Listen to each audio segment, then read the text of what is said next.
السلام علیکم ورحمۃ اللہ وبرکاتہ۔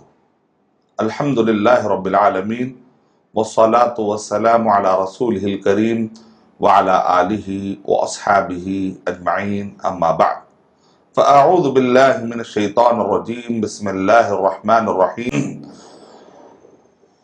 من اجل ذلك كتبنا على بني اسرائیل انه من قتل نفسا بغیر نفس او فساد فی الارض فکأنما قتل الناس جميعا ومن احیاها فکأنما احیا الناس جميعا ولقد جاءتهم رسلنا بالبینات ثم ان كثيرا منهم بعد ذلك في الارض لمسرفون رب اشرح لي صدری ويسر لي امری واحلل عقدۃ من لسانی یفقہوا قولی۔ میں سب سے پہلے اللہ سبحانہ و تعالیٰ کا شکر بجا لاتا ہوں، بے پایا درود و سلامتی ہو محمد مصطفیٰ صلی اللہ علیہ وسلم پر۔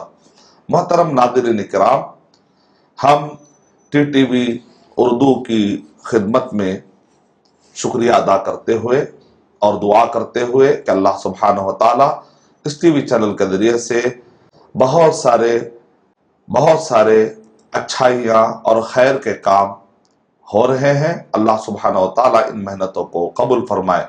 ساتھ ساتھ میں ناظرین کرام، سامعین کرام، میں آپ کا بھی شکریہ ادا کرتا ہوں اور دعا کرتا ہوں کہ آپ جب یہ چینل دیکھتے ہیں اور یہاں پر سوالات رکھتے ہیں تو اس سے ہوتا یہ ہے کہ بعض اوقات آپ کے ایک سوال سے کئی لوگوں کے غلط فہمیاں دور ہو جاتی ہوں۔ ہو سکتا ہے کہ وہ سوال کا جواب آپ کو معلوم ہوگا، لیکن آپ کی نیت اگر یہ بھی ہوتی ہے کہ چلو میں ایک ایسا سوال رکھوں کہ جس سوال کے ذریعے سے چند لوگوں کے غلط فہمیاں دور ہو جاتی ہیں، تو اس میں بھی آپ کو ثواب ملے گا، کیونکہ آپ کی جو نیت ہے وہ بہت اچھی نیت ہے۔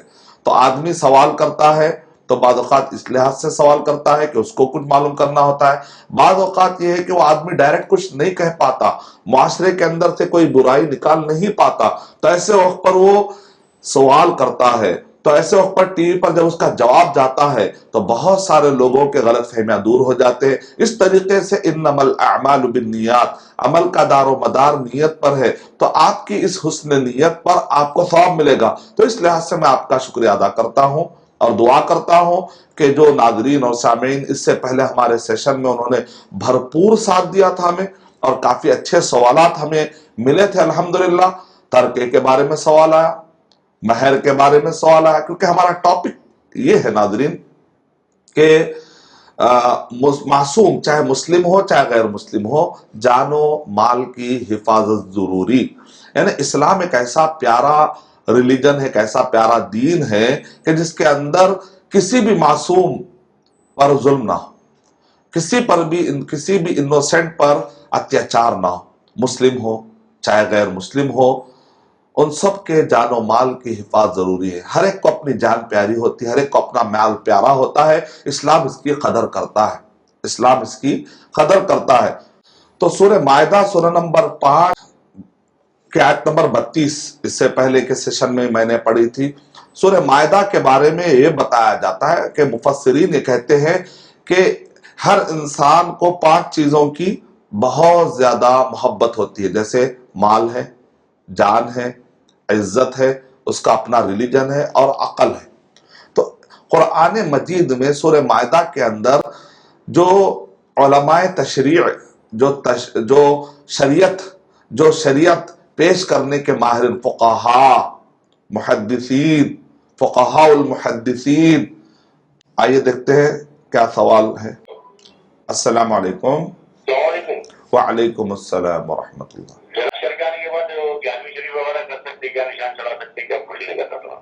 جی ہاں، بھائی نے یہ سوال کیا ہے کہ حج کر آنے کے بعد کیا آپ 11ویں شریف کرنا ہے یا سیتا جھنڈا چڑھانا ہے، یہ سب کر سکتے ہیں یا نہیں کر سکتے ہیں؟ تو میرے بھائی، حج ایک الگ عبادت ہے، اور آپ جو بھی چیزیں آپ بتا رہے ہیں یہ وہ اعمال ہے جو انڈیا میں آپ کر رہے ہیں۔ تو آپ حج سے پہلے یا حج کے بعد؟ دو جگہ بھی سیم مسئلہ ہی ہے. یعنی آپ کا سوال یہ بھی ہو سکتا ہے کہ حج کو جانے سے پہلے یہ سب کام کروں یا نہ کروں. اسی طرح آپ کا سوال یہ بھی ہے کہ حج کے بعد یہ کام کروں یا نہ کروں. یعنی بالکل ایک الگ ٹاپک ہے. یعنی حج سے ان اعمال کا کوئی تعلق نہیں. مثال کے طور پہ اگر کوئی یہ پوچھے کہ بھئی حج کے بعد کیا میں نماز پڑھوں یا نہ پڑھوں، تو ہم کہیں گے نماز ایک الگ عبادت ہے، حج ایک الگ عبادت ہے. تو اسی طریقے سے آپ نے جو سوالات کیے ہیں کہ یہ ایک وہ اعمال ہے جو انڈیا کے حالات میں کرتے ہیں، اس کو آپ کو الگ سے سوال آپ کے مقامی طور پر علماء کرام سے آپ کو تفصیلی طور پر پوچھ لینا چاہیے کہ کون سا کام اللہ کے نبی صلی اللہ علیہ وسلم کے زمانے میں ہوا، صحابہ کرام کے زمانے میں ہوا، دین کے نام پر جو بھی کام ہوا وہ کام کرنا چاہیے. جو کام دین کے نام پر نبی صلی اللہ علیہ وسلم اور صحابہ کرام کے زمانے میں نہیں تھا وہ کام نہیں کرنا چاہیے. یہ جنرل رول ہے کیونکہ دین مکمل ہو چکا ہے. سورہ مائدہ سورہ نمبر 5 کے آیت نمبر 3 میں اللہ تعالیٰ ارشاد فرما رہے ہیں اليوم اکملت لکم دینکم واتممت علیکم نعمتی ورضیت لکم الاسلام دینا، کہ آج ہم نے تمہارے دین کو مکمل کر دیا ہے. تو دین مکمل ہو چکا ہے، اس کا مطلب دین کے اندر کچھ بھی بعد میں کچھ بھی اضافہ نہیں ہو سکتا ہے. اب آپ کو یہ تحقیق کرنا ہے کہ یہ نبی صلی اللہ علیہ وسلم اور صحابہ کے زمانے میں یہ کام تھا یا نہیں تھا. یہی ریسرچ پر آپ کو ایک نتیجے پر پہنچنا ہے، دلیل کی بنیاد پر. اس کی بنیاد پر آپ کو فیصلہ کرنا چاہیے. اس بارے میں آپ کو انڈیا کے اندر الگ الگ ریسرچ ملتا ہے، تو دلیل کی بنیاد پر آپ کو خود ریسرچ کرنا پڑے گا. ہم ٹی وی چینل پر اپنا ریسرچ یہاں پر ایسے مسئلوں میں نہیں پیش کریں گے جس کے اندر ہندوستان میں الگ الگ طبقوں میں الگ الگ ریسرچ پایا جاتا ہے اور کافی اختلاف پایا جاتا ہے اور سینسیٹیو یعنی لوگوں کو برداشت نہیں ہوتا ہے اگر ہم مختصر بات کریں، کیونکہ ٹی وی چینل پر بہت ہی مختصر بات ہوتی ہے اور یہ چونکہ تفصیلی مسئلے ہوتے ہیں اس کو آپ کو الگ سے ریسرچ کرنا پڑے گا. تو آئیے دیکھتے ہیں نیکسٹ کوشچن. السلام علیکم. جی فرمائیں. شیخ ایک چھوٹا سا سوال ہے، یہ غیر مسلمین کے حقوق کیا ہوتے ہیں؟ جیسے عرب کے دیشوں میں کہا جاتا ہے کہ امن کے ساتھ ہے. اچھا، تو میں جاننا چاہ رہا ہوں کہ جیسے مسلمان کے حقوق ہے، کیا اسلام کے اندر غیر مسلمین کے بھی حقوق ہے؟ جی بہت اچھا آپ نے سوال کیا. اللہ آپ کو جزائے خیر دے. دیکھیے اچھے سوال سے بہت سارے غلط فہمیاں جو دور ہو جاتے ہیں اور ثواب ملتا ہے. اس پر آپ کو اچھے سوال کا بھی ثواب ملتا ہے. تو آپ جب بھی سوال کریں تو دماغ میں رکھے کہ مجھے ثواب مل رہا ہے، میں ایک نیک کام کر رہا ہوں، میں عبادت کر رہا ہوں. جیسے آپ نماز پڑھتے ہیں تو آپ کو خوشی ہوتی ہے، تو ویسے ایک اچھے سوال کرنے سے بھی آپ کو خوشی ہونی چاہیے. جیسا ابھی ہمارے بھائی نے کیا بہترین سوال کیا، کیا غیر مسلم کے بھی حقوق ہوتے؟ یقیناً مسلمان کی ڈیوٹی ہے کہ غیر مسلم کے رائٹس دے. کیا ہے غیر مسلم کے رائٹ؟ یعنی ریلیجن میں ہمارا اختلاف ہوتا ہے.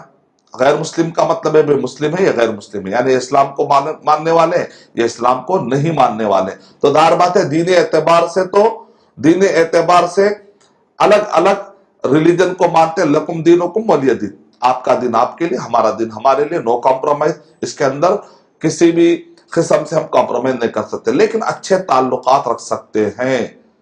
ریلیجن الگ ہونے کا مطلب یہ نہیں کہ آپ بدتمیزی کریں، بدسلوکی کریں اور ہراس کریں، ستائیں، اس کی بے عزتی کریں. نہیں، الٹا عزت اور زیادہ کرنا چاہیے. اگر کوئی غیر مسلم ہے تو اس کی عزت اور زیادہ کرنا چاہیے. پوچھے کیوں؟ کیونکہ اگر آپ عزت کریں گے تو آپ کے ریلیجن کو پڑے گا. اگر آپ عزت نہیں کریں گے تو آپ کی وجہ سے وہ اسلام اور دین اسلام کو گالی دے گا. تو اس میں ذمہ دار کون ہوئے؟ وہ غیر مسلم سے زیادہ آپ ذمہ دار. اگر ایک مسلمان کسی غیر مسلم کو ستاتا ہے، کسی غیر مسلم کو مارتا ہے، کسی غیر مسلم کو گالی دیتا ہے، کسی غیر مسلم کا مال ہڑپ لیتا ہے یا اس کے زمین کو ہڑپ لیتا ہے یا پڑوسی میں رہ کر غیر مسلم کے سوتے وقت پر ہنگامہ کرتا ہے، تکلیف کرتا ہے، تو ظاہر بات ہے اس کے دل میں کیا بات جائے گی کہ بھئی ان کا ریلیجن اچھا نہیں ہے، اسی وجہ سے ان کا ریلیجن ان کو سکھایا نہیں ہے. تو اس کے ذمہ دار کون ہے؟ اس کا گناہ کس کو لگا؟ ہم کو لگتا ہے. اگر ہم مسلمان غیر مسلم بھائیوں کی عزت نہیں کریں گے تو اگر ان کے دماغ میں غلط فہمی آ جاتی اسلام کے بارے میں تو اس کے ذمہ دار ہم ہو جاتے. تو اس وجہ سے اسلام میں یہ کہا گیا سورہ لقمان سورہ نمبر 31 کے آیت نمبر 13-14 اس کے اندر غیر مسلم کے حقوق بتائے گئے. وَإِن جَاهَدَاكَ عَلَىٰ أَن تُشْرِكَ بِي مَا لَيْسَ لَكَ بِهِ عِلْمٌ فَلَا تُطِعْهُمَا. غیر مسلم کے کیا کیا حقوق ہوتے ہیں؟ تو سورہ لقمان سورہ 31 کے آیت نمبر 13, 14, 15 اس کے اندر بتایا گیا وَإِن جَاهَدَاكَ عَلَىٰ أَن تُشْرِكَ بِي مَا لَيْسَ لَكَ بِهِ عِلْمٌ فَلَا تُطِعْهُمَا. اگر ماں باپ غیر مسلم ہے اور بچہ مسلمان ہے تو یہ کیس اسٹڈی میں ایسے سرکمسٹانسز میں بتایا جا رہا ہے کہ اگر ماں باپ تم پر ظلم کرے یا وہ شرک کر رہے ہیں تو بچے سے کہا جا رہا ہے کہ تم اطاعت مت کرو لیکن وَصَاحِبْهُمَا فِي الدُّنْيَا مَعْرُوفًا. دنیاوی اعتبار سے ان کے ساتھ اچھا سلوک کرو. ہر اچھی چیز جو آپ کر سکتے ہو اچھے طریقے سے بات کرنا, ان کے مال کی حفاظت کرنا, ان کی طرف گھور کر نہیں دیکھنا, ان کو غصے سے نہیں دیکھنا, بڑی آواز سے بات نہیں کرنا. ہر معصوم جو بھی مسلم اور غیر مسلم ہے ان کے جان, مال, عقل اور اسی طریقے سے ان کے عزت, ان سب چیزوں کا آپ کو خیال رکھنا پڑے گا. السلام علیکم. السلام علیکم. جی وعلیکم السلام ورحمۃ اللہ. شیخ آپ سے سوال یہ کرنا تھا, ہم جو ہے فقہی مسئلے سے جو ہے نا جو بات ہم تک پہنچتی ہے, ہم جو عمل کرتے ہیں فقہ کی بنیاد پہ, جی اگر وہ بات اگر اللہ کے رسول صلی اللہ علیہ وسلم کی صحیح حدیث سے ٹکراتی ہے جی تو ہمارا عمل کیا ہونا چاہیے, تھوڑی وضاحت فرما دیں. ماشاء اللہ ماشاء اللہ. وعلیکم السلام ورحمۃ اللہ وبرکاتہ. تو جب ہم فقہ کے مسائل پر عمل کرنے جاتے ہیں تو بعض اوقات ہم کو ایسا لگتا ہے کہ یہ مسئلہ قرآن اور صحیح حدیث سے ٹکراتا ہے. تو ایسے وقت پر ہمیں کیا کرنا چاہیے؟ سورہ نساء سورہ نمبر 4 کے آیت نمبر 59 میں اللہ تعالیٰ نے اس کا جواب دیا ہے وَإِن تَنَازَعْتُمْ فِي شَيْءٍ فَرُدُّوهُ إِلَى اللَّهِ وَالرَّسُولِ. کہ اگر جھگڑا ہو جائے, تنازع ہو جائے, کوئی کہتا ہے کہ یہ مسئلہ ہے, کوئی کہتا ہے کہ یہ مسئلہ ہے, کیونکہ عقیدے کے اندر صحابہ کرام میں کوئی ایسا بڑا ظاہر اختلاف نہیں تھا, لیکن جو اجتہادی مسئلے ہوتے ہیں جس کو ہم کہتے ہیں عبادات کے جزئیات, فقہی جزئیات, یعنی کہ فقہ کے مسائل, اس کے اندر قدیم زمانے سے اختلاف چلے آ رہے ہیں. ایسا نہیں کہ اختلاف آج پیدا ہوا, اور صحابہ کے زمانے میں اختلاف ہوا, تابعین کے زمانے میں اختلاف ہوا, ائمہ کے درمیان اختلاف ہوا, لیکن یہ اختلاف جو تھا ساتھ ساتھ میں وہ لوگ احترام بھی کرتے تھے. اختلافات کے دوران ایک دوسرے کی عزت کرتے تھے, ایک دوسرے کا خیال رکھتے تھے. کیوں؟ ہر ایک کی خواہش ہوتی تھی کہ میں حقیقت تک پہنچ جاؤں, ہر ایک کی محنت ہوتی تھی کہ اللہ کے نبی صلی اللہ علیہ وسلم اور صحابہ کے زمانے میں جو دین تھا اس دین تک میں پہنچ جاؤں. تو اس وجہ سے ایک دوسرے کا احترام کرنا چاہیے, لیکن تنازع ہو جائے تو کیا کرنا چاہیے؟ اللہ اور اس کے رسول صلی اللہ علیہ وسلم کی طرف لوٹ کر آنا چاہیے. تو بھائی جب قرآن اور صحیح حدیث کی بات آ جائے تو آپ اس پر جم جائیے, ٹھیک ہے؟ پھر اس کے بعد آپ کے ذہن میں کیا خیال آتا ہے یا اس سے ٹکرانے والی بات جو ہے, چاہے وہ کتنے بھی آپ جن کی عزت کرتے ہیں, ہو سکتا آپ جو بہت بڑے ان کو سمجھتے ہوں گے, لیکن اللہ اور اس کے رسول صلی اللہ علیہ وسلم کو بہرحال زیادہ عزت ملنی چاہیے. سورہ حجرات نمبر 49 کے آیت نمبر 1 میں اللہ تعالیٰ نے ارشاد فرمایا. آئے سوال لیتے ہیں. ہیلو, السلام علیکم شیخ صاحب. جی وعلیکم السلام ورحمۃ اللہ. شیخ صاحب مجھے یہ پوچھنا تھا, اپنے رشتے داری میں کوئی آدمی ہے جی جس کی نیت مطلب حسد بھری ہو یا جلن ہو, کوئی چیز کو دیکھ کے جلنا یا کوئی چیز سے یہ ہونا, تو اس آدمی کے ساتھ کیسا رہنا چاہیے؟ جی جی وعلیکم السلام ورحمۃ اللہ وبرکاتہ. بھائی نے یہ سوال کیا ہے کہ رشتوں میں کوئی حسد بھرا ہو اور حسد کرنے والا ہو تو اس کے ساتھ کیسا رہنا چاہیے. سورہ یوسف پڑھ لیجیے آپ. سورہ یوسف کے اندر ہم کو ملتا ہے کہ یوسف علیہ السلام کے بھائیوں نے حسد کیا تھا, ٹھیک ہے؟ تو ایسے وقت پر یوسف علیہ السلام نے کیا کیا کہ خود تکلیفیں برداشت کی, لیکن بھائیوں کو انہوں نے معاف کر دیا. اللہ کے نبی صلی اللہ علیہ وسلم کی سیرت پڑھی آپ. کفار قریش نے کتنا ستایا, یہاں تک کہ اللہ کے نبی صلی اللہ علیہ وسلم کو مجبور کر دیا مکے سے نکلنے کے لیے. اللہ کے نبی صلی اللہ علیہ وسلم مکے سے نکل گئے, مدینہ گئے, مدینے کے اندر بھی چین سے رہنے انہوں نے نہیں دیا, یہاں تک کہ پھر صلح حدیبیہ کے وقت پر تو انہوں نے زبردستی کر دی. پھر بھی اللہ کے نبی صلی اللہ علیہ وسلم ہمیشہ صلح پسندی کو پسند کرتے ہیں، امن کی بات کو پسند کرتے ہیں، جب بھی صلح کے لیے بلاتے ہیں پسند کرتے ہیں معاف معاف معاف کرتے جائیے اور دعا کرتے جائیے حسبنا اللہ و نعم الوکیل۔ السلام علیکم۔ جی وعلیکم السلام۔ پوچھنا یہ تھا کہ 11ویں کا مہینہ شروع ہو گیا، اچھا، یہ سب کرنا اپنے کو جائز ہے نہیں؟ اچھی بات، جزاک اللہ۔ وعلیکم السلام ورحمۃ اللہ وبرکاتہ۔ بھائی نے سوال کیا ہے کہ 11ویں کا مہینہ شروع ہو چکا ہے تو یہ سب چیزیں ہم کو کرنا ہے یا نہیں کرنا ہے؟ تو جب آپ ہندوستان میں دیکھتے ہیں تو یہاں پر ہندوستان میں بہت سارے کام ہوتے ہیں دین کے نام پر۔ اب سوال ہے، اب آپ کو ریسرچ کرنا پڑے گا۔ کیا ریسرچ کرنا پڑے گا آپ کو کہ کیا دین کے نام پر جو بھی کام ہو رہا ہے تو یہ صحیح ہے یا نہیں ہے؟ تو معلوم کرنے کے لیے آپ کو کیا کرنا پڑے گا؟ اللہ کے نبی صلی اللہ علیہ وسلم اور صحابہ کے زمانے میں کیا یہ کام ہوتا تھا یا نہیں ہوتا تھا؟ کیونکہ جو بھی کام دین کے نام پر ہوگا وہ نبی صلی اللہ علیہ وسلم اور صحابہ کے زمانے میں وہ کام ہونا چاہیے، کیونکہ الیوم اکملت لکم دینکم، جو اللہ تعالیٰ نے قرآن مجید میں ارشاد فرمایا کہ ہم نے دین کو مکمل کر دیا ہے۔ اب دین کے نام پر آپ جو بھی کام کرتے ہیں وہ نبی صلی اللہ علیہ وسلم اور صحابہ کرام کے زمانے میں وہ کام ہونا چاہیے۔ تب آپ کو ریسرچ کرنا پڑے گا کہ آپ ہندوستان میں جو بھی کام کر رہے ہیں، کیونکہ یہ بہت بڑے پیمانے پر ہندوستان کے اندر کچھ اعمال کو لے کر بہت بڑی کنٹروورسی ہوتی ہے، سینٹیمنٹ جڑے ہوئے ہوتے ہیں، لوگ حساس ہوتے ہیں۔ کوئی کہتا ہے کہ بھئی یہ کام میں دین کا کروں گا، کوئی کہتا ہے کہ یہ کام میں دین کا کام میں نہیں کروں گا، کیونکہ اللہ کے نبی صلی اللہ علیہ وسلم نے جب نہیں کیا، صحابہ کرام نے جب نہیں کیا، تابعین نے جب نہیں کیا، ائمہ امام ابو حنیفہ رحمۃ اللہ علیہ نے نہیں کیا، امام مالک رحمۃ اللہ علیہ نے نہیں کیا، امام احمد بن حنبل رحمۃ اللہ علیہ نے نہیں کیا، امام شافعی رحمۃ اللہ علیہ نے نہیں کیا،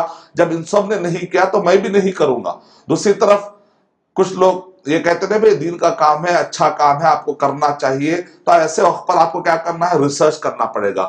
ریسرچ کرنا پڑے گا کہ کیا اللہ کے نبی صلی اللہ علیہ وسلم کے زمانے میں تھا یا نہیں تھا۔ اگر یہ نہیں تھا تو آپ کو یہ کام نہیں کرنا ہے، اور اگر یہ اللہ کے نبی صلی اللہ علیہ وسلم کے زمانے میں تھا تو آپ کو کرنا چاہیے۔ تو ٹی وی چینل پر مختصر، کیونکہ ہم کو ملتے 1 یا 2 منٹ، اتنے بڑے بڑے تحقیقی مقالے، تحقیقی باتیں ہم اپنا ریسرچ تفصیلی طور پہ پیش کریں، یہ ممکن نہیں ہے۔ اس کے لیے آپ کو الگ سے کورسز اٹینڈ کرنا پڑے گا جو ہم کنڈکٹ کرتے ہیں، یا اسی طریقے سے آپ کے مقامی ایسے علماء سے آپ کو پوچھنا پڑے گا جو دلیل کی بنیاد پر بات کرتے ہیں۔ تو ہم ٹی وی چینل پر ہم نے ارادہ کیا ہے کہ ایسے مسئلوں کے اپنے ریسرچ ہم پیش نہیں کریں گے، کیونکہ ٹائم بہت کم ہوتا ہے یہاں پر۔ آپ تحقیق کریے۔ جی السلام علیکم۔ وعلیکم السلام۔ وعلیکم۔ کیا ہے مسجدوں میں ہمارے کے پاس بہت سارے غریب لوگ بیٹھتے ہیں جو اپنا غریبی کو جو ہے پروفیشن بناتے ہیں، جی جی اچھے کھٹے جوان لوگ، بچے، سب کچھ اس میں شامل ہو جا رہے ہیں۔ جی معاشرے کے اندر یہ کہا جاتا ہے کہ ان کو کمپلیٹلی کچھ نہ دے، بیکاز کیا جائے چند لوگ ان کے فراہم کرتے ہیں۔ تو ہمارا اسلام کے اندر کیا درمیانی راستہ ہے، اس کا کوئی حل ہے؟ جی۔ وعلیکم السلام ورحمۃ اللہ وبرکاتہ۔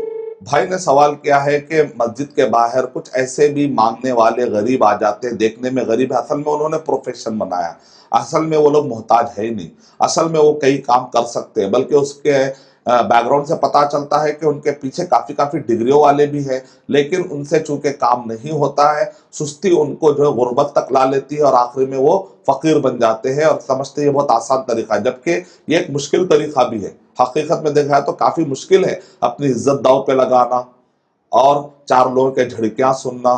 اس سے تو اچھا ہے کہ آدمی عزت کی زندگی گزارے، کوئی دے یا نہ دے۔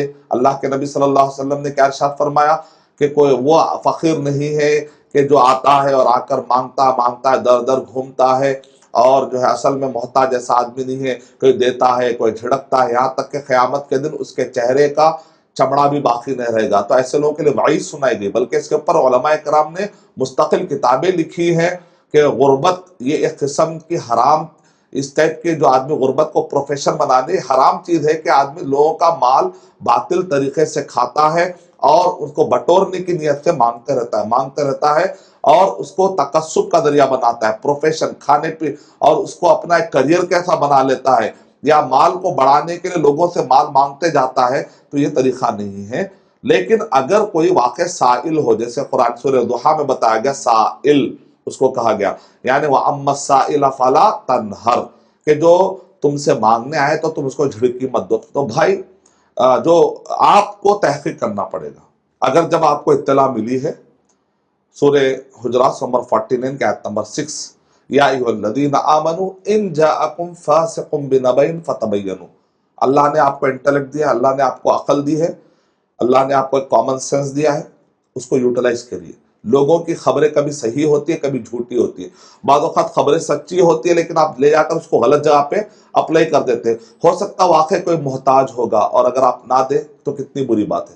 ہو سکتا کوئی ضرورت مند نہیں تھا، آپ نے دے کر اس کی عادت اور بگاڑ دی تو بھی غلط بات ہے. تو آپ کو ریسرچ کرنا پڑے گا، تحقیق کی عادت ڈالیے، تحقیق کی عادت ڈالیے اور اس میں سے دیکھیے کہ جو سچا ہے واقع سائل، قرآن مجید میں جس کو سائل کہا گیا پوچھنے والا، اور واقع محتاج ہے تو مدد کریے. یہ مت دیکھیے کہ وہ گھر میں اس کی حالت کیا ہے، اگر وہ سفر میں ہے تو بھی سفر میں اچانک حالات خراب ہوتے ہیں. یہاں تک کہ سورہ توبہ نمبر 9 کے آیت نمبر 60 میں بتایا گیا کہ ایک آدمی جب سفر میں ہوتا ہے تو اچانک حالات خراب ہوتے ہیں، زکوٰۃ کا پیسہ بھی اس کو دے سکتے ہیں. تو اس وجہ سے اگر کوئی محتاجی کی حالت میں ہو تو اس کی آپ مدد کر سکتے ہیں. تو آئیے میں اور ایک سوال لیتا ہوں. السلام علیکم. وعلیکم السلام. جی فرمائیے کیا یہ دعا سنا کیا ہر نماز میں ضروری ہے پڑھنا؟ جی دعا سنا ہر نماز میں، صرف فرض نماز میں اچھا پڑھنا پڑ سکتے ہیں کیا؟ جی جی ہم نفلی نماز پڑھتے ہیں یا پھر سنت نماز پڑھتے ہیں تو اس میں بھی دعا سنا پڑھنا ضروری ہے؟ بہت اچھا سوال، اللہ آپ کو جزاک خیر. وعلیکم السلام ورحمۃ اللہ. جو ثنا پڑھتے ہیں تو فرض سنت نفل پڑھ سکتے یا نہیں پڑھ سکتے. دیکھیے یہاں پر فقہاء نے ایک اچھا اصول بتایا ہے کہ اللہ کے نبی صلی اللہ علیہ وسلم جب نماز کا کوئی مسئلہ بتاتے ہیں تو نماز کی ہر قسم پر اپلائی ہو جائے گا جب تک کہ روکنے کی کوئی دلیل یا قرینہ نہ ملے، کوئی سرکمسٹینشل ایویڈنسز، کوئی ایسا استنباطی نقطہ نہ ملے، کوئی ایسا ڈائریکٹ یا انڈائریکٹ کوئی پروف جب تک نہ ملے وہ سب اپلائی ہو جائے گا. تو اللہ کے نبی صلی اللہ علیہ وسلم نے ہم سے سبحانک اللہم و بحمدک تبارک اسمک و تعالی جدک و لا الہ غیرک، جب آپ یہ پڑھتے ہیں تو آپ پڑھ سکتے ہیں. اسی لیے علماء کرام نے فتویٰ دیا کہ آپ اس کو پڑھ سکتے ہیں جب تک کہ روکنے کی دلیل نہ آئے. تو امید ہے کہ آپ اور ایک سوال. السلام علیکم. وعلیکم السلام ورحمۃ اللہ. عصر اور مغرب کے درمیان سجدہ نہیں کرنا بولتے نا مکروہ ہے. جی ہاں، عصر اور مغرب کے درمیان یعنی جب آپ نے عصر کی نماز پڑھ لی تو اس کے بعد کوئی بھی نفل آپ جو ہے سجدہ یا جو نماز ہے وہ آپ ادا نہیں کریں گے. یہ بات بالکل صحیح ہے، اس کو مکروہ کہتے ہیں. سورج جب غروب ہوتا ہے اس وقت پر سجدہ کرتے ہیں، نماز پڑھتے ہیں تو یہ حرام ہے. تو اس کو کہتے ہیں وہ اوقات جس کے اندر نماز پڑھنا سجدہ کرنا حرام ہوتا ہے. تو سورج طلوع ہوتا ہے، سورج کا جب زوال کا ٹائم آتا ہے، درمیان میں جب سورج آ کر جو اس کو کہتے ہیں زوال کا ٹائم، اور سورج جب غروب ہوتا ہے یعنی سن رائز سن سیٹ ہے اور زوال کا جو ٹائم ہوتا ہے یہ ٹائم پر حرام ہے. مکروہ کب ہوتا ہے؟ فجر کی نماز سے لے کر سورج طلوع ہونے تک، عصر کی نماز سے لے کر سورج غروب ہونے تک، اس کو کہتے ہیں مکروہ ٹائم. لیکن اگر کوئی سببی نماز ہے، جیسے مثال کے طور پر سورج گہن کے مسائل میں کبھی آپ کو یہ لگتا ہے کہ ابھی سورج گہن ہے، یا نماز جنازہ کا مسئلہ آ گیا، یا اسی طریقے سے آپ مسجد میں آتے تحیت المسجد کا مسئلہ ہے، اسی طریقے سے جب آپ طواف کرنے جاتے ہیں تو طواف کے 2 رکعت ہوتے ہیں، تو اس کو کہتے ہیں سببی نماز. اچانک طاری ہوتی ہے، اچانک آتی ہے ٹائم مقرر کرے بغیر. یہ آپ کی طرف سے اس کے اندر شروعات نہیں ہوتی بلکہ حالات بنتے ہوئے کوئی نماز کا ٹائم آ جاتا ہے. تو ایسی نمازوں کو امام نووی رحمۃ اللہ علیہ نے اجازت دی ہے. تو یہ ایک فتویٰ ہے جو آپ دلیل کی بنیاد پر فالو کر سکتے ہیں. السلام علیکم. وعلیکم السلام ورحمۃ اللہ وبرکاتہ. میرا سوال یہ تھا کہ عصر اور مغرب کے بیچ میں سجدہ کرنا مکروہ ہوتے ہیں، جی جی یہ کس حد تک صحیح ہے یہ مجھے نہیں پتا. اور اچھا یہ مکروہ ہے تو کیا حضرت بلال نے جب بھی وضو کرتے تو 2 رکعت نماز پڑھ لیتے تھے، اس جی کے بیچ میں وہ نماز پڑھنا کیسا ہے؟ اچھی بات. اچھا تو بھائی نے سوال کنٹینیو کیا ہے کہ سببی نماز، جیسا کہ میں نے آپ کو تفصیلی بتایا اسی سوال کا ایک کنٹینیوشن تھا. تو ناظرین ہم سوالات شروع کرنے جا رہے ہیں. تو ہمارے جو سوالات ہم نے واٹس ایپ نمبر بھی دیا تھا اور اسی طریقے سے فون نمبر بھی. تو فون نمبر میں ہم نے کافی سوالات فون نمبر کے ذریعے سے لیے ہیں. تو واٹس ایپ کے ذریعے سے بھی کچھ سوالات آئے ہیں. جیسے بھائی نے ایک سوال کیا ہے ای ایم آئی کیا ہوتا ہے اور اس سے موبائل فون لینا کیسا ہے. تو منتھلی جو انسٹالمنٹ اسکیم ہوتی ہے کہ منتھلی تھوڑا تھوڑا پے کرنے کو ای ایم آئی کا نام دیا جاتا ہے. یعنی مطلب ہے قسطوں کے اندر کیا کوئی چیز خرید سکتے ہیں یا نہیں خرید سکتے ہیں. تو ہندوستان میں جو ہم نے دیکھا اس کے اندر 2 کنڈیشن فلفل کرنا ضروری ہے. کئی کنڈیشن تو فلفل ہو جاتے ہیں. مثال کے طور پر پہلے ہی جو ہے قسطیں طے ہو جانی چاہیے, مل جاتا ہے انڈیا کے اندر.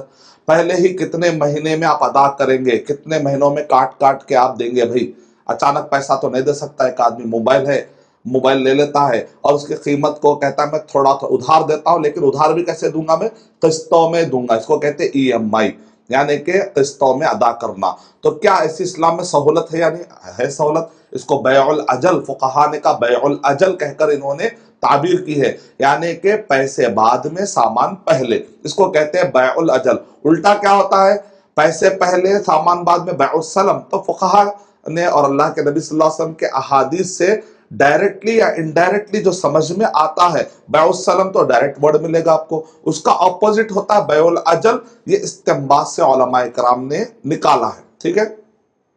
تو اب سوال یہ ہے کہ قسطیں اگر معلوم ہو, ٹائم پیریڈ فکس ہو, اور اسی طریقے سے ہر مہینہ کتنا آپ دیں گے, اور اگر مان لیجئے کہ لمسم دیں گے تو مان لیجئے وہ موبائل ہے 50,000 روپے کا, لیکن آپ قسطوں میں دیں گے تو ہر مہینہ الگ الگ سہولت دینے کی وجہ سے وہ آدمی کہتا ہے کل ملا کر 60,000 ہوگا. تو زیادہ بھی لینا جائز ہے, اس کو سود نہیں کہتے, یہ پروفٹ ہے.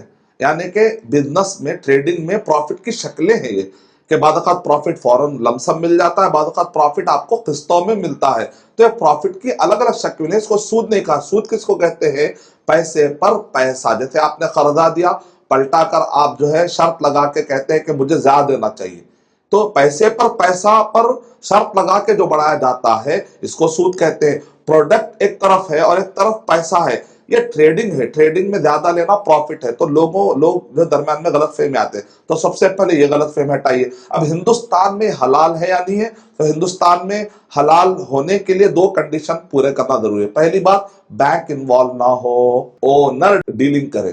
ڈائریکٹ اونر آپ کو یہ سویدھا دے کہ آپ قسطوں میں اس کو دے, اور اس پر کچھ بھی بڑھا کر بھی وہ لیتا ہے یا زیرو پہ لیتا ہے تو جائز ہے, پہلے ہی طے ہو جانا چاہیے. اونر ڈیلنگ کرے, درمیان میں بینک نہ آئے, لون گیور بن کر کوئی فائنانس کمپنی والے نہ آئے. ڈائریکٹ اونر سے کہیے کہ بھائی, یعنی تو بینک آ رہا ہے تو بینک کو کہیے آپ اونر بن جائیے, اونر بن کر ہم سے ڈائریکٹ ڈیل کریے.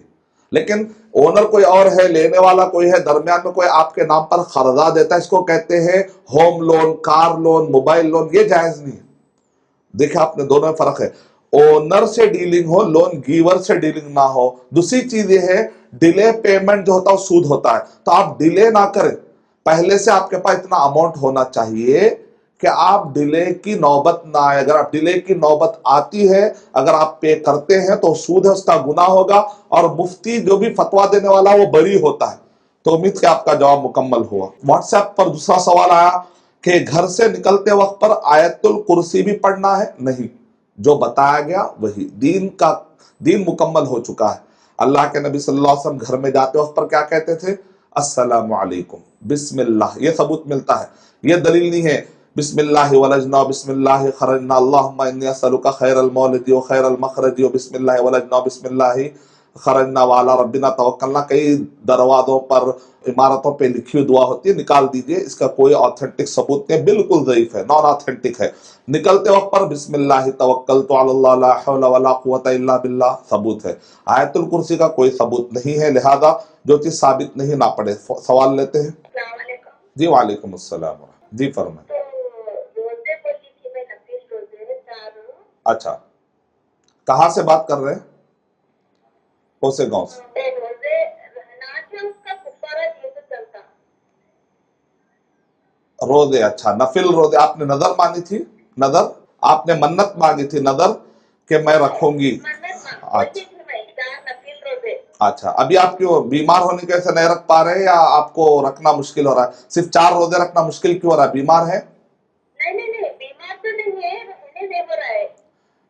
آپ جب آگے بھی رہ سکتے ہیں، نہیں آگے رہ سکتے ہیں یا نہیں رہ سکتے؟ بیمار ہو تو نہیں رہ سکتے ہیں، بیمار نہیں ہے تو آپ کو رہنا چاہیے. آپ کیوں نہیں رہ رہے؟ نہیں رہنا ہے. آپ کو اللہ نے جب صحت دی ہے تو آپ کو رہنا ہے، آپ کو روزے مکمل کرنا ہے، کیونکہ اللہ تعالیٰ نے قرآن مجید میں ارشاد فرمایا وَيُوفُونَ بِالنَّذْرِ وَيُوفُونَ بِالنَّذْرِ. تو بہن نے ایک سوال کیا ہے کہ بعض اوقات لوگ نظر مان لیتے ہیں، پھر اس کا ان کو رہنا مشکل دکھتا ہے. مشکل ہونے سے آپ کو چھوٹ نہیں ہے، اور اس لیے نظر جو مانگتے ہیں فلاں کام ہو جائے تو میں یہ کروں گی، تو سب سے پہلے علماء کرام نے کہا ابھارا نہیں ہے کہ ایسا نظر ماننا چاہیے، لیکن آپ کو خوشی مل جانے کے بعد آپ سجدہ شکر کیجیے، شکر کا سجدہ کر سکتے ہیں آپ. ٹھیک ہے، تو بعد میں آپ شکرانے کے طور پر بہت کچھ خیرات کر سکتے ہیں آپ، لیکن پہلے نظر مان لیتے ہیں تو ابھارا نہیں گیا. لیکن اگر کوئی نظر مان لے تو اس کا پورا کرنا ضروری ہے، اسی لیے قرآن مجید میں بتایا گیا وَيُوفُونَ بِالنَّذْرِ. آئیے اور ایک سوال لیتے ہیں. جی وعلیکم السلام ورحمۃ اللہ.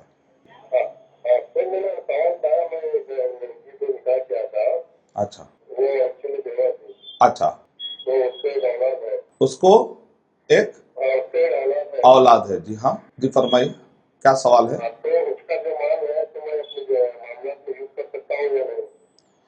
کس کا مال ہے؟ اپنے بیوی کا یا اولاد کا؟ ہاں ہاں، اچھا اچھا، ہاں ہاں، اچھی بات، بہت اچھا آپ نے سوال کیا. جی وعلیکم السلام ورحمۃ اللہ وبرکاتہ. بھائی نے سوال کیا ہے کہ انہوں نے شادی کی ایک بیوہ خاتون سے، تو اس کی ایک لڑکا یا اولاد ہے، اور اس سے پہلے یعنی جو سابقہ شوہر ہے جن کا انتقال ہو گیا تو ان کی جائیداد وہ بچے کے نام پر ہے. اب یہ سوال کر رہے ہیں کہ کیا میں وہ مال یوز کر سکتا ہوں یا نہیں کر سکتا ہوں؟ تو اللہ تعالیٰ نے قرآن مجید میں جگہ جگہ پر یتیموں کا مال کھانے سے منع بھی فرمایا ہے. الذین یأکلون اموال الیتامی ظلما، کہ جو لوگ ظلم کے طور پر مال کھاتے دراصل وہ اپنے پیٹ میں جہنم کی آگ بھر رہے. تو ایک طرف یتیموں کے مال کو ہڑپ کرنے سے منع کیا گیا، لیکن دوسری طرف سورہ مائدہ سورہ بقرہ سورہ نمبر 2 کی آیت نمبر 219 220 221 پڑھنے سے پتہ چلتا ہے وَإِن تُخَالِطُوهُمْ فَإِخْوَانُكُمْ وَاللَّهُ يَعْلَمُ الْمُفْسِدَ مِنَ الْمُصْلِحِ وَلَوْ شَاءَ اللَّهُ لَأَعْنَتَكُمْ. یعنی اس آیت سے پڑھنے سے پتہ چل رہا ہے کہ علماء کرام کہتے ہیں کہ اگر کوئی آدمی اس نیت کے ساتھ مال جو ہے یتیموں کا استعمال کرتا ہے تاکہ اس مال کی بڑھوتری ہو اور وہ بھی فائدہ اٹھائے، ایک پارٹنرشپ کا معاملہ گویا کہ وہ محنت کرتا ہے اور اس کا مال استعمال کرتا ہے تاکہ بچہ کل کے بڑا ہو تو وہ مال بڑا چڑھا کر اس کو ملے، اور سیکیور جگہ پر اپنا مال سمجھ کر بڑی ہمدردی کے ساتھ امانت داری کے طور پر. اور پھر ظاہر بات ہے ماں کی بھی اس میں پرمیشن آپ لے لیں جو، اور اسی طریقے سے اور بھی ذمہ داران جو ہیں اس لڑکے کے اولیاء سے سابقہ شوہر کے، ان سب کو کانفیڈنس میں لے کر امانت داری کے ساتھ اللہ سبحانہ و تعالیٰ دیکھ رہے ہیں خالص نیت کے ساتھ. اگر کوئی اس نیت کے ساتھ اگر استعمال کرتا ہے تو اگر وہ فیل کرے آپ کے پروفٹ کے امکانات قوی ہیں سیکیور ہے تو وہی جگہ پر ڈالیے. خواہ مہاں کے بچے کے مال ایسے آپ مت ڈالیے جیسا کہ آج کل ہوتا ہے، گمان، ہوائی باتیں، ورچوئل کانسیپٹس، ایسی جگہوں پر آپ نہیں ڈال سکتے. بہتر ہے اس مال کے قریب آپ نہ جائیں، یہ میرا مشورہ ہے ذاتی طور پر، کیونکہ اکثر یہ ہوتا ہے کہ مال اکثر کیا ہوتا ہے نقصان ہو جاتا ہے کبھی ناتجربہ کاری کی وجہ سے. یقین ہو کہ بچے کے اس مال کو آپ نے سونے کی شکل میں یا کہیں فلیٹ کی شکل میں کر دے اگر آپ، تاکہ بچے کو پھر نام پر کرایہ اگر آ رہا ہے، ایسی کوئی یقینی چیزیں ہوں تو بات سمجھ میں آ رہی ہے. ورنہ بہتر ہے اس مال سے آپ اپنے آپ کو بچائیں، کہیں آخرت کا سودا نہ ہو جائے. واٹس ایپ سے جو سوال آیا ہے، تیسرا سوال یہ ہے کہ داڑھی سفید رکھنا کیا یہودیوں کی علامت ہے؟ تو میرے بھائی ایسی بات نہیں ہے. سفید داڑھی اگر کسی کی ہے اور کسی نے مہندی نہیں لگائی، کیا مہندی کا لگانا ضروری ہے؟ تو مہندی لگانا ضروری نہیں ہے، سنت ہے. اللہ کے نبی صلی اللہ علیہ وسلم نے کافی ابھارا ہے، تو سنت ہے، یہ ضروری نہیں ہے. سفید بھی داڑھی اگر کسی کی ہوتی ہے تو کوئی گناہ والی بات نہیں ہے. سوال اور ایک لیتے ہیں. السلام علیکم. جی وعلیکم السلام. ہمارے گھر میں ایسے کمانے والے کوئی نہیں ہے، مرد آدمی اچھا جو ہماری سیونگ ہے تو ہم کہیں اور انٹرسٹ پہ لگائیں سود پہ، تو ہم پیسہ استعمال کر سکتے ہیں کیا؟ آپ نے سود پر لگایا پیسہ؟ سود پر لگایا آپ نے، انٹرسٹ پر لگایا؟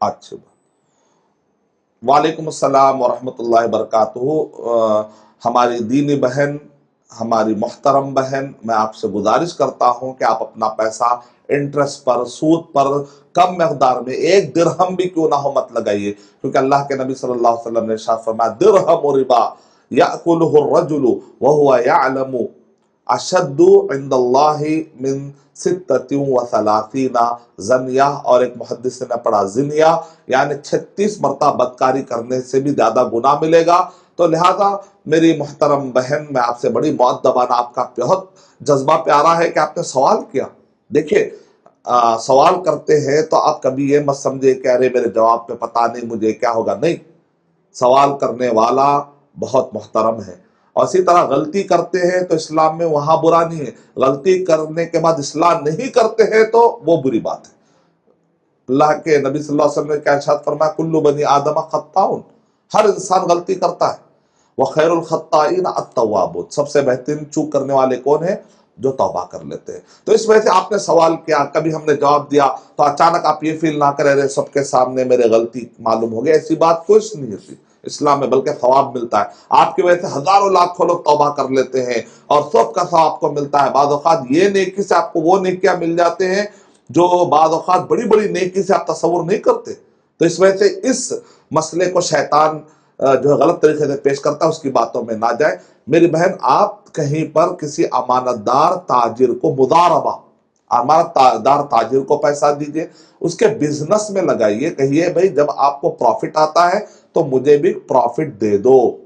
اس کو کہتے ہیں مضاربہ، ایک کا مال ایک کی محنت، ایک کا مال ایک کی محنت۔ امام بخاری رحمۃ اللہ علیہ بھی مضاربہ کیا کرتے تھے۔ بڑے بڑے محدثین اپنا پیسہ دیتے تھے اور اپنا ٹائم بچاتے تھے، خود دین کے کام میں لگتے تھے، اور تاجر جو ہے محنت کر کے کما کے دیتا تھا۔ تو مضاربہ میں آگے بڑھیے، سود میں آگے مت بڑھیے۔ اور اس سوال کا جواب۔ السلام علیکم۔ جی وعلیکم السلام۔